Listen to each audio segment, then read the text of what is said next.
ಈಗಾಗಲೇ ನಿಮಗೆ ಟೈಟಲ್ ನೋಡಿ ಗೊತ್ತಾಗಿರುತ್ತೆ ಇವತ್ತು ನಾನು ಯಾವ್ದ್ರ ಬಗ್ಗೆ ವಿಡಿಯೋ ಮಾಡ್ತಾ ಇದ್ದೀನಿ ಅಂತ. ಇವತ್ತು ನಾನು ವಿಡಿಯೋ ಮಾಡ್ತಿರುವಂತ ಸಬ್ಜೆಕ್ಟ್ ಹೇಗೆ ಗ್ರೌಂಡ್ ನಟ್ ಅಥವಾ ಈ ಕಡಲೆಕಾಯಿ ಹೇಗೆ ನಿಮ್ಮ ಸೆಕ್ಷುವಲ್ ಲೈಫಿಗೆ ಹೇಗೆ ಲಿಂಕ್ ಆಗಿದೆ ಅಂತ ಇವತ್ತಿನ ವಿಡಿಯೋದಲ್ಲಿ ತಿಳಿಸ್ಕೊಡ್ತಾ ಹೋಗ್ತಾನೆ. ಸೊ ಈ ಕಡಲೆಕಾಯಿ ತಿನ್ನೋದ್ರಿಂದ ಹೇಗೆ ನಿಮ್ಮ ಪರ್ಫಾರ್ಮೆನ್ಸ್ ಅನ್ನ ಜಾಸ್ತಿ ಮಾಡ್ಕೊಳ್ಬಹುದು, ಹೇಗೆ ನಿಮ್ಗೆ ಲಾಭ ಕೊಡುತ್ತೆ ಸೆಕ್ಸ್ ಅಲ್ಲಿ ಅಂತ ತಿಳಿಸ್ಕೊಡ್ತಾ ಹೋಗ್ತಾನೆ. ಸೊ ಮತ್ತೆ ತಡ ಪಟಪಟ ಅಂತ ವಿಡಿಯೋನ ಸ್ಟಾರ್ಟ್ ಮಾಡೋಣ. ವಿಡಿಯೋ ಸ್ಟಾರ್ಟ್ ಮಾಡೋಕ್ಕಿಂತ ಮುಂಚೆ ಫಸ್ಟ್ ಟೈಮ್ ನಮ್ಮ ಚಾನಲ್ ನೋಡ್ತಾ ಇರೋ ದಯವಿಟ್ಟು ಸಬ್ಸ್ಕ್ರೈಬ್ ಮಾಡಿ, ಹಾಗೆ ಪಕ್ಕದಲ್ಲಿರುವಂತಹ ಬೆಲ್ ಐಕಾನ್ ಪ್ರೆಸ್ ಮಾಡೋದ್ರಿಂದ ನಾನು ಹಾಕುವಂತಹ ವಿಡಿಯೋ ನೋಟಿಫಿಕೇಶನ್ ನಿಮಗೆ ಪಟಪಟ ಅಂತ ಬರ್ತಾ ಹೋಗುತ್ತೆ. ಬನ್ನಿ ಲೆಟ್ಸ್ ಬಿಗಿನ್ ವಿಡಿಯೋ. ಎಲ್ಲರಿಗೂ ತಿಳಿದಿರೋ ಹಾಗೆ ಈ ಹಿಂದೆ ನಾನೊಂದು ವಿಡಿಯೋ ಮಾಡಿದ್ದೆ, ಏಲಕ್ಕಿ ತಿಂದ್ರೆ ಹೇಗೆ ನಿಮ್ಮ ಸೆಕ್ಷುವಲ್ ಪವರ್ ನ ಜಾಸ್ತಿ ಮಾಡ್ಕೊಳ್ಬಹುದು ಅಂತ. ಈ ವಿಡಿಯೋ ಮಾಡಿದಾಗ ಸಾಕಷ್ಟು ಜನ ನನಗೆ ಕಮೆಂಟ್ ಮಾಡಿದ್ರಿ, ಹಾಗೆ ಇನ್ಸ್ಟಾಗ್ರಾಮ್ ಅಲ್ಲಿ ಮೆಸೇಜ್ ಮಾಡಿದ್ರಿ, ನಿಮ್ಮ ಲೈಫ್ ಅಲ್ಲಿ ಕೂಡ ನೀವು ಅಳವಡಿಸ್ಕೊಂಡಿದ್ದೀರಾ ಅಂಡ್ ಇದರಿಂದ ಒಂದು ಪಾಸಿಟಿವ್ ರೆಸ್ಪಾನ್ಸ್ ಸಿಕ್ಕಿದೆ ಅಂತ. ಸೊ ನಮ್ಗೆ ಖುಷಿ ಆಗೋದು ಯಾವಾಗ ಅಂದ್ರೆ ನಾವು ಏನಾದ್ರೂ ಒಂದು ನಿಮ್ಗೆ ಹೇಳಿರ್ತೀವಿ, ಅದು ನಿಮ್ಗೆ ಲಾಭ ಆಗಿ ನೀವು ನಮ್ಗೆ ರಿಟರ್ನ್ ಆಗಿ ಥ್ಯಾಂಕಿಂಗ್ ಮೆಸೇಜ್ ಕಳಿಸಿರಲ್ಲ, ಅದು ತುಂಬಾನೇ ಖುಷಿ ಆಗುತ್ತೆ. ಅಂಡ್ ಇವತ್ತು ಅದೇ ರೀತಿ ನಾನು ಒಂದು ಏನ್ ಹೇಳ್ತೀರಿ, ಮನೆಯಲ್ಲಿ ಈಸಿಯಾಗಿ ಸಿಕ್ಕುವಂತ ವಸ್ತುವಿಂದ ಹೇಗೆ ನಿಮ್ಮ ಸೆಕ್ಷುವಲ್ ಅಥವಾ ನಿಮ್ಮ ಸೆಕ್ಷುವಲ್ ಪ್ರಾಬ್ಲಮ್ ನ ಹೇಗೆ ಬಗೆಹರಿಸಬಹುದು ಅಂತ ತಿಳಿಸ್ಕೊಡ್ತಾ ಹೋಗ್ತಾನೆ. ಸೊ ನಮ್ಮೆಲ್ಲರಿಗೂ ತಿಳಿದಿದೆ, ಈ ಬಡವರ ಬಾದಾಮಿ ಅಂದ್ರೆ ಗ್ರೌಂಡ್ ನಟ್ ಅಥವಾ ಕಡಲೆಕಾಯಿ ಅಥವಾ ನಾವು ಹೇಳೋದಾದ್ರೆ ಶೇಂಗಾ ಅಂತ ಹೇಳ್ತೇವೆ. ವಯಗ್ರ ಹೇಗೆ ವರ್ಕ್ ಆಗುತ್ತೋ ಅದೇ ರೀತಿ ಈ ಕಡಲೆಕಾಯಿ ಅಥವಾ ಈ ಶೇಂಗಾನು ಕೂಡ ವರ್ಕ್ ಆಗುತ್ತೆ.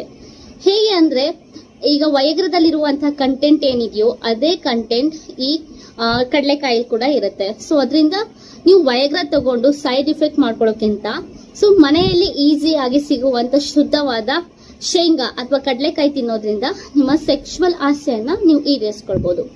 ಮೇನ್ ಆಗಿ ಯಾರು ಯೂಸ್ ಮಾಡ್ತಾರಂದ್ರೆ ಯಾರ್ಯಾರಿಗೆ ಇರೆಕ್ಟೈಲ್ ಡಿಸ್ಫಂಕ್ಷನ್ ಇದೆ, ಅಂದ್ರೆ ಯಾರ್ಯಾರಿಗೆ ನಿಮಿರುವಿಕೆ ಸಮಸ್ಯೆ ಇದೆ ಅಂತವರು ಡೈಲಿ ಇದನ್ನ ತಿನ್ಬೇಕಾಗತ್ತೆ. ಈ ಶೇಂಗಾನ ಡೈಲಿ ಒಂದು ಹ್ಯಾಂಡ್ಫುಲ್ ನಿಮ್ಮ ಮುಷ್ಟಿಯಲ್ಲಿ ಎಷ್ಟು ಬರುತ್ತೋ ಅಷ್ಟು ಶೇಂಗಾನ ತಿನ್ನಿ. ಅಂಡ್ ಒಂದಿಷ್ಟು ಲಿಮಿಟ್ ಇರುತ್ತೆ, ಜಾಸ್ತಿ ವರ್ಕ್ ಆಗುತ್ತೆ ಅಂದ್ರೆ ಜಾಸ್ತಿ ತಿಂದ ಜಾಸ್ತಿ ವರ್ಕ್ ಆಗುತ್ತೆ ಅಂತ ಏನಾದ್ರು ಜಾಸ್ತಿ ಆಗಲ್ಲ ತಿನ್ನಕ್ ಹೋಗ್ಬಾರ್ದು. ಒಂದು ಮುಷ್ಟಿ ಮಧ್ಯಾಹ್ನ ಯಾರಿಗಾದ್ರೂ ಸ್ನಾಕ್ಸ್ ತಿನ್ನುವಂತ ಆಸೆ ಆಯ್ತು, ಟೀ ಕುಡಿಯುವಾಗ ಅಂದ್ರೆ ಸೊ ಈ ಹೆಲ್ದಿ ಆಗಿರುವಂತ ಸ್ನಾಕ್ ಅಂದ್ರೆ ಈ ಶೇಂಗಾ, ಇದನ್ನ ನೀವು ತಿನ್ನೋದ್ರಿಂದ ನಿಮ್ಮ ಹೊಟ್ಟೆ ಕೂಡ ತುಂಬುತ್ತೆ, ಅದ್ರ ಜೊತೆಗೆ ರುಚಿ ಕೂಡ ಹತ್ತುತ್ತೆ, ಅದ್ರ ಜೊತೆಗೆ ನಿಮ್ಮ ಸೆಕ್ಷುವಲ್ ಆಸೆ ಕೂಡ ಈಡೇರಿಸ್ಕೋಬಹುದು. ಈ ನಿಮಿರುವಿಕೆ ಸಮಸ್ಯೆ ಇದ್ದವರಿಗೆ ಯಾವ್ದಕ್ಕೋಸ್ಕರ ಈ ನಿಮಿರುವಿಕೆ ಬರುತ್ತೆ ಅಂದ್ರೆ ಸೊ ನಿಮ್ಮ ಶಿಶ್ನದಲ್ಲಿ ಬ್ಲಡ್ ಫ್ಲೋ ಆಗಲ್ಲ, ಬ್ಲಡ್ ಹೇಳುವಂತರು ಹೋಗೋದಿಲ್ಲ, ರಕ್ತ ಚಲಾವಣೆ ಆಗದೆ ಇರೋದ್ರಿಂದ ಈ ನಿಮಿರುವಿಕೆ ಸಮಸ್ಯೆ ಹೇಳುವಂತರು ಬರೋದು.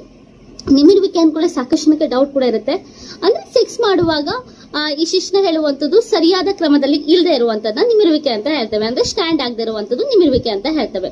ಸೊ ಯಾವಾಗ ಬ್ಲಡ್ ಫ್ಲೋ ಎಲ್ಲ ಚೆನ್ನಾಗಿ ಆಗುತ್ತೆ ಸೊ ಅವಾಗ ನಿಮಿರುವಿಕೆ ಹೇಳುವಂತದ್ದು ಇರೋದಿಲ್ಲ. ಸೊ ಇದೇನ್ ಮಾಡುತ್ತೆ ಅಂದ್ರೆ ಶೇಂಗಾ ಹೇಳುವಂತದ್ದು ಬ್ಲಡ್ ಫ್ಲೋ ಹೋಗ್ಲಿಕ್ಕೆ ಹೆಲ್ಪ್ ಮಾಡುತ್ತೆ. ಅದೇನ್ ಮಾಡುತ್ತೆ ಅಂದ್ರೆ ರಿಲೀಸ್ ಮಾಡುತ್ತೆ, ಬ್ಲಡ್ ಫ್ಲೋ ಆಗ್ಲಿಕ್ಕೆ ಎಲ್ಲನ್ನೂ ಕೂಡ ಡೈಲೇಟ್ ಮಾಡುತ್ತೆ, ಎಲ್ಲ ನರಗಳಿಗೆ ಕೂಡ ಬ್ಲಡ್ ಫ್ಲೋ ಆಗ್ಲಿಕ್ಕೆ ಡೈಲೇಟ್ ಮಾಡಿ ಬ್ಲಡ್ ಫ್ಲೋ ಆಗ್ಲಿಕ್ಕೆ ಹೆಲ್ಪ್ ಮಾಡುವಂತದ್ದು ಈ ಶೇಂಗಾ ಅಂತ ಹೇಳ್ಬೋದು.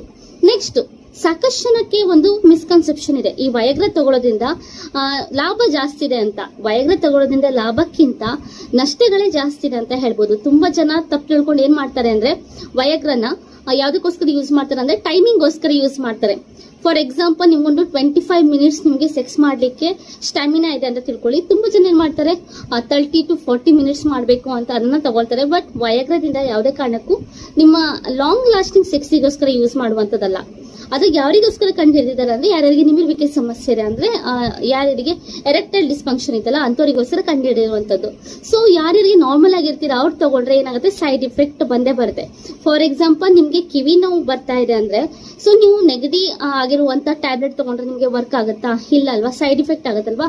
ಅದೇ ರೀತಿ ಇದು ಕೂಡ ಹೌದು, ಇದರಿಂದ ಸಾಕಷ್ಟು ಜನ ಸೈಡ್ ಇಫೆಕ್ಟ್ ನ ಅನುಭವಿಸ್ತಾ ಇದ್ದೀರಾ. ಬಟ್ ಇದೇನ್ ಗೊತ್ತಾ, ಇದು ನೀವು ಈ ವಯಗ್ರ ನಾನು ನ್ಯಾಚುರಲ್ ಆಗಿರುವಂತ ವಯಗ್ರ ಅಂದ್ರೆ ಶೇಂಗಾ ಅಂತ ಏನ್ ಹೇಳಿದಲ್ವಾ, ಇದು ಹಾಗೇನಲ್ಲ. ನೀವು ಯಾರು ಬೇಕಿದ್ರು ಕೂಡ ತಿನ್ಬೋದು, ಹುಡುಗರು ಮಸ್ಟ್ ಅನ್ ಶುಡ್ ತಿನ್ನಿ. ಬಿಕಾಸ್ ಇದೇನ್ ಮಾಡುತ್ತೆ ಅಂದ್ರೆ ತುಂಬಾ ಜನಕ್ಕೆ ಸೆಕ್ಸ್ ಅಲ್ಲಿ ಇಂಟ್ರೆಸ್ಟೇ ಇರಲ್ಲ, ಅವರ ವೈಫ್ ಗಳಿಗೆ ಇಂಟ್ರೆಸ್ಟ್ ಇರುತ್ತೆ ಬಟ್ ಗಂಡಸರಲ್ಲಿ ಸೆಕ್ಸ್ ಮೇಲೆ ಇಂಟ್ರೆಸ್ಟೇ ಬರೋದಿಲ್ಲ, ಲಿಬಿಡೋ ಹೇಳುವಂತದೇ ಇರೋದಿಲ್ಲ, ಅಂತರೂ ಕೂಡ ತಗೊಳ್ಬಹುದು. ಅಂಡ್ ಇದೇನ್ ಮಾಡುತ್ತೆ ಅಂದ್ರೆ ಪುರುಷರಲ್ಲಿ ಟೆಸ್ಟೋಸ್ಟೆರಾನ್ ಹಾರ್ಮೋನ್ ಜಾಸ್ತಿ ಮಾಡ್ಲಿಕ್ಕೆ ಹೆಲ್ಪ್ ಮಾಡುತ್ತೆ, ಬೂಸ್ಟ್ ಮಾಡ್ಲಿಕ್ಕೆ ಹೆಲ್ಪ್ ಮಾಡುತ್ತೆ. ಅದಕ್ಕೋಸ್ಕರ ಖಂಡಿತವಾಗ್ಲೂ ಯಾರ್ಯಾರು ಹುಡುಗರು ಈ ವಿಡಿಯೋ ನೋಡ್ತಾ ಇದ್ದೀರಾ ಡೈಲಿ ಹೆಲ್ದಿ ಸ್ನಾಕ್ಸ್ ನ ತಿನ್ನಿ ಅಂಡ್ ಲಿಮಿಟೇಷನ್ ಅಲ್ಲಿ ತಿನ್ನಿ. ಬಿಕಾಸ್ ಇದು ಹೈ ಏನ್ ಹೇಳ್ತಾರೆ ಪ್ರೋಟೀನ್ ಅಂತಾನೆ ಹೇಳ್ಬೋದು. ಜಾಸ್ತಿ ಪ್ರೋಟೀನ್ ತಗೊಂಡ್ರು ಕೂಡ ಹೆಲ್ತಿಗೆ ಒಳ್ಳೇದಲ್ಲ, ಬಿಕಾಸ್ ಸ್ವಲ್ಪ ಹಾರ್ಟಿಗೂ ಕೂಡ ಪ್ರಾಬ್ಲಮ್ ಆಗುವಂತ ಸಾಧ್ಯತೆ ಇದೆ. ಅದಕ್ಕೋಸ್ಕರ ಲಿಮಿಟೇಷನ್ ಅಲ್ಲಿ ನಿಮ್ಮ ಕೈ ಒಂದು ಮುಷ್ಟಿ ಅಷ್ಟು ತಿಂದ್ರೆ ಸಾಕಾಗತ್ತೆ, ಜಾಸ್ತಿ ತಿನ್ಲಕ್ಕೆ ಹೋಗ್ಬೇಡಿ ಯಾವ್ದಕ್ಕೂ. ಎಲ್ಲ ಫುಡ್ಗೂ ಕೂಡ ಸೊ ಅತಿ ಆದ್ರೆ ಅಮೃತ ಕೂಡ ವಿಷ ಅಂತ ಹೇಳ್ತೀವಲ್ಲ, ಅದೇ ರೀತಿ ಜಾಸ್ತಿಯಾಗಿ ಯಾವ್ದು ತಿನ್ನಕ್ ಹೋಗ್ಬೇಡಿ. ವಿತ್ ಲಿಮಿಟೇಷನ್ ಅಲ್ಲಿ ತಿಂದ್ರೆ ಯಾವ್ದೇ ರೀತಿ ಪ್ರಾಬ್ಲಮ್ ಇಲ್ಲ. ಸೊ ಐ ಹೋಪ್ ಇವತ್ತಿನ ವಿಡಿಯೋ ನಿಮ್ಗೆ ಏನಾದ್ರು ಇಷ್ಟ ಆಯ್ತು ಅಂದ್ರೆ ಆದಷ್ಟು ಜನಕ್ಕೆ ಶೇರ್ ಮಾಡಿ ಅಂತ